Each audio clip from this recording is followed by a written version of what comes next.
Matapos ipresenta ng Philippine Drug Enforcement Agency o PDEA sa House Quad Committee ang drug matrix nito, ay inihayag ni PDEA Deputy Director General Renato Gumban na malapit na kaibigan daw ni Senador Christopher Bongo ang drug suspect na si Alan Lim, na siyang itinanggi naman ng senador at sinabing pawang paninira lamang dahil panahon na naman ng eleksyon. Itinuring ni Go ang PDEA bilang iresponsable sa mga naging pahayag nito sa pagdinig dahil pinagbabasehan lamang daw nito ang report ng isang hindi credible witness na kailanman ay hindi umano kilala ng senador. Pagdidiin pa niya, galit ito sa droga at sa mga drug lord, kaya't malabo na maging kaibigan nito ang drug suspect.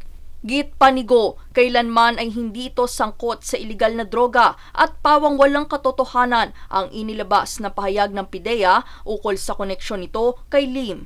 Nanawagan naman ng senador sa mga nasa gobyerno na maging responsable sa kanilang mga iniuulat dahil paulit-ulit na lamang daw umano ang isyu na ito.